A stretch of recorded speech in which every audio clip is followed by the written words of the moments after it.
Olá, bom dia a todos. Eu sou Márcia Bissoli, interlocutora de saúde mental do DRS 11, e é com enorme prazer que estou neste momento da abertura da Conferência Macro-Regional, rumo à terceira Conferência Estadual e à quinta Conferência Nacional de Saúde Mental. Nesses 35 anos, desde a primeira conferência em 87, na cidade do Rio de Janeiro, muitas conquistas foram alcançadas, não sem uma boa briga. Mudar cultura, paradigmas, fazer diferente não é uma tarefa fácil. O tema desta conferência nos remete à reflexão de que algo precisa ser defendido. E se precisa ser defendido é porque corre riscos. O processo de construção da RAPS em nosso território não tem sido algo simples. Pelo contrário, muitos enfrentamentos e batalhas tiveram que ser transpostas no decorrer desses anos. Nós estamos numa região que se caracterizou pela implantação de muitos hospitais psiquiátricos ainda na década de 50. Assim nós tivemos o Hospital Allan Kardec, de 51 até 2016, com 90 leitos, São João, de 57 a 2015, com 360 leitos, e o Hospital Santa Maria de Pirapozinho, de 1972 até 2014, com 90 leitos, e hoje ainda permanecendo o Hospital Bezerra de Menezes, contando hoje com 160 leitos, mas ele chegou a ter 400 leitos e foi implantado em 1975. Ou seja, nós chegamos a ter, dentro de hospitais psiquiátricos, quase 1.000 leitos em nossa região. Durante muitos anos, a hospitalização foi a única forma de cuidado para os pacientes com transtornos mentais e até hoje, romper com essa lógica de tratamento, tanto para a população, agentes do judiciário e até mesmo profissionais da saúde, ainda é um processo difícil de transpor. Não estamos falando que a internação não é necessária. Sim, ela faz parte do tratamento como qualquer outra patologia em quadros agudos que necessitam de intervenções específicas. Mas a lógica é sempre essa. Pacientes em crise vão para a internação psiquiátrica em hospitais gerais ou hospitais especializados, estabilizam o quadro e voltam para o tratamento no território, para o tratamento ambulatorial. O cuidado sempre acontece no território, na vida da pessoa, mesmo porque ninguém trata ninguém, sem a participação do paciente, que é o principal ator deste processo. Essa forma de cuidado produziu um dos maiores equívocos e danos que podemos proferir ao ser humano, que é a institucionalização, ou seja, criamos moradores de hospitais psiquiátricos. No Censo Psicossocial de 2014, a região de Presidente Prudente possuía 190 moradores distribuídos em 3 hospitais psiquiátricos da nossa região. E essa é uma conta que nos cabe. Hoje ainda temos no Hospital Bezerra de Menezes 6 moradores dentro do hospital. E aí vem a ideia da clínica ampliada tão difundida no SUS, que propõe cuidar do usuário como um todo, olhando para o indivíduo e não para a doença, e todas as ferramentas de cuidado que ela nos traz. Quando falamos de ferramentas de cuidado, falamos de ações de baixa densidade tecnológica e alta complexidade, porque o ser humano é complexo. E aí nós temos a equipe interdisciplinar ou equipe de referência, projeto terapêutico singular, o acolhimento, a escuta qualificada, as reuniões de equipe para a construção de PTS, discussões de processo de trabalho, discussões de caso e matriciamento. No ano de 2001, após 11 anos de tramitação no Congresso Nacional, finalmente é promulgada a Lei 10.216, conhecida por muitos de nós como Lei Paulo Delgado, que instituiu um novo modelo de tratamento aos portadores de transtornos mentais e redirecionou a assistência em saúde mental, privilegiando o oferecimento de tratamento em serviços de base comunitária e territorial.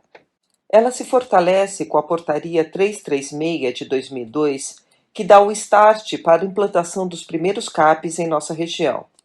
E aí tivemos o CAPS 1 de Martinópolis, o AD de Dracena e o CAPS 1 de Presidente Venceslau, todos implantados no ano de 2002.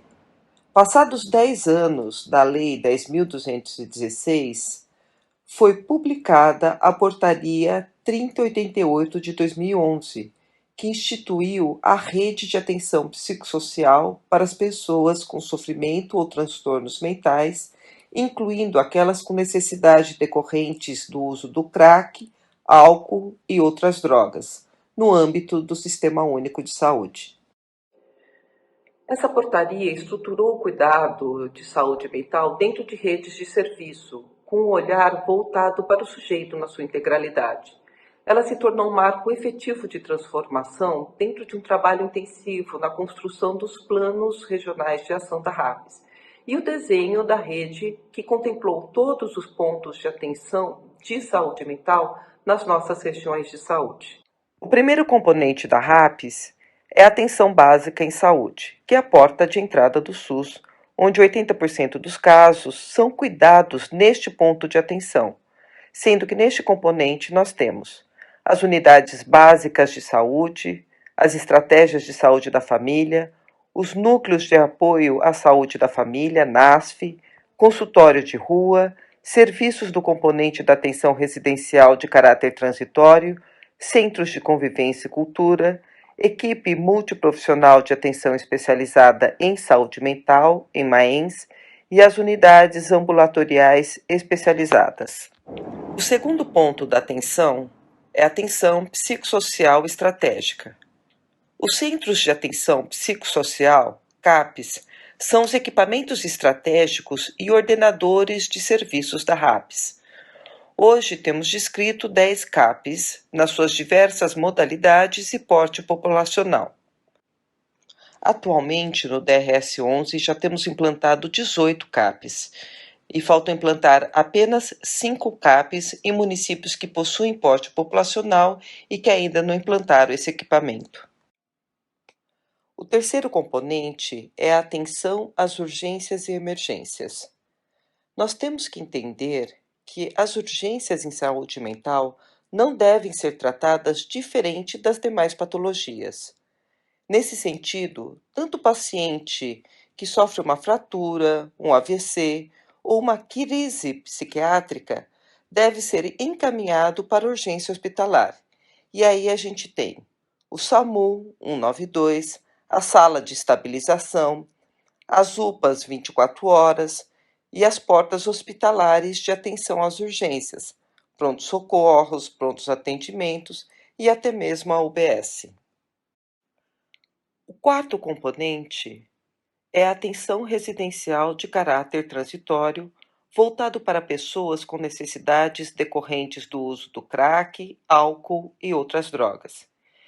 Esse componente, o próprio nome diz, ele serve para acolher as pessoas que estão em vulnerabilidade por um tempo determinado, de acordo com seu projeto terapêutico. Neste componente, nós temos as unidades de acolhimento, que podem ser unidades de acolhimento adulto e unidades de acolhimento infanto-juvenil, que depende também do porte populacional para a sua implantação, ou as comunidades terapêuticas. No caso das comunidades terapêuticas, o DRS-11 possui convênio com 4 comunidades terapêuticas, sendo 3 masculinas e 1 feminina. O quinto componente da RAPS é a atenção hospitalar. E aí nós temos os leitos de saúde mental ou as enfermarias especializadas nos hospitais gerais e os hospitais especializados e hospitais dias.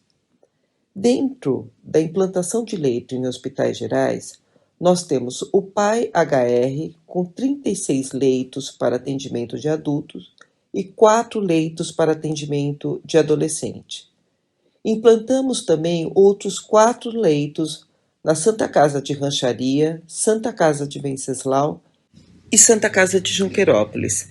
A implantação desses leitos dentro dos hospitais gerais facilitou muito o acolhimento do paciente na crise, que hoje não precisa mais se deslocar para outras regiões de saúde para atender às suas demandas de psiquiatria.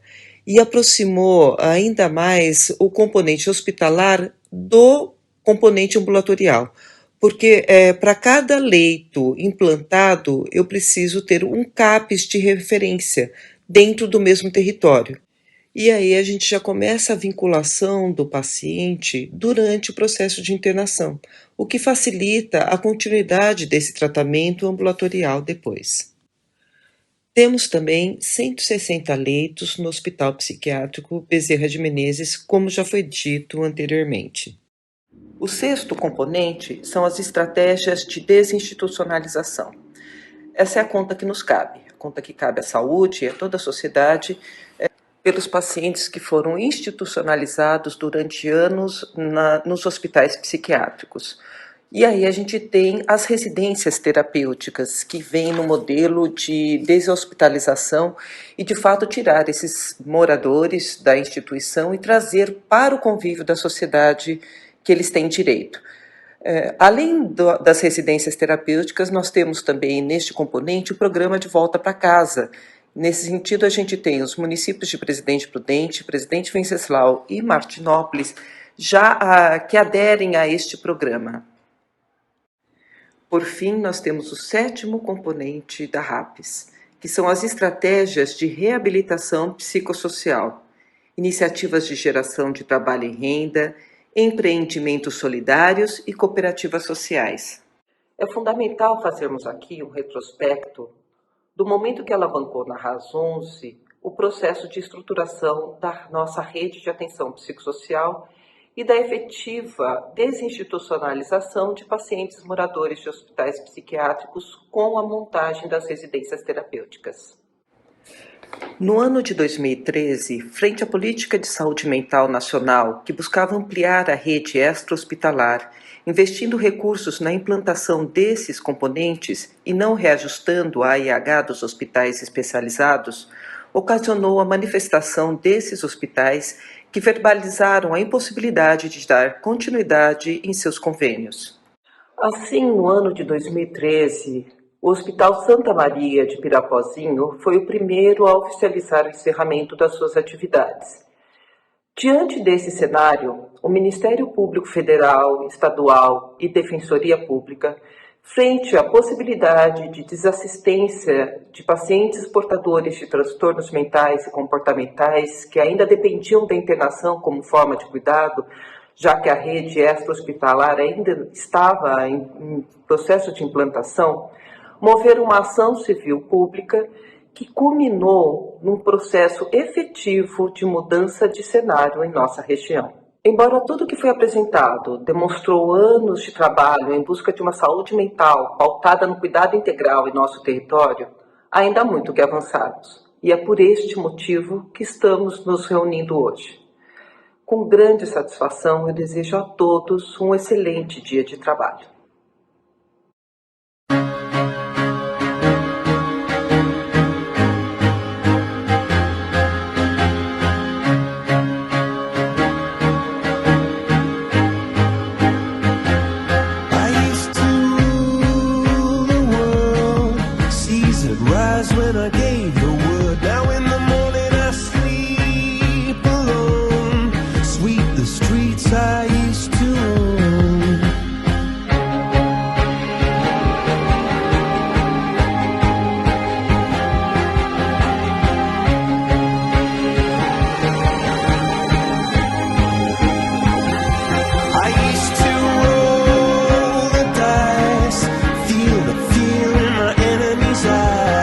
Listen as the crowd